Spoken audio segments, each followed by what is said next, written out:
ನಮಸ್ಕಾರ. ನಾನು ಪ್ರಾಣೇಶ್. ರೇಣುಕಾ ಅಂತಂದ್ರಲ್ಲ, ಈ ರೇಣುಕೆಯ ವಿಶೇಷತೆ ಏನು?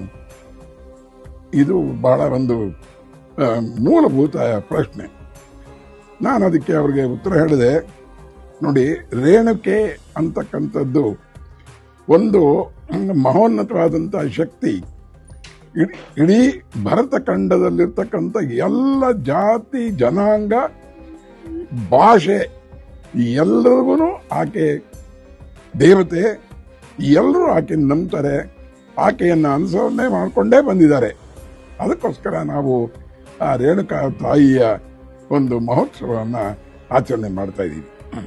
ದಿನಾಂಕ 22/12/2024 ಭಾನುವಾರದ ದಿನ ರಾಜಾಜಿನಗರ ಇಂಡಸ್ಟ್ರಿಯಲ್ ಏರಿಯಾದಲ್ಲಿರ್ತಕ್ಕಂಥ ಸುಜಾತ ಕಲ್ಯಾಣ ಮಂಟಪದಲ್ಲಿ ಒಂದು ಮಹೋನ್ನತವಾದಂಥ ಶ್ರೀ ರೇಣುಕಾ ಯಲ್ಲಮ್ಮ ಮಹೋತ್ಸವ ಕಾರ್ಯಕ್ರಮ ನಡೀತಾ ಇದೆ.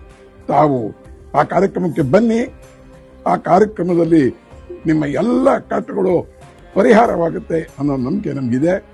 ಬನ್ನಿ, ಅನುಭವಿಸಿ, ನಮ್ಮ ಕಷ್ಟಗಳನ್ನು ಪರಿಹರಿಸ್ಕೊಡಿ. ನಮಸ್ಕಾರ.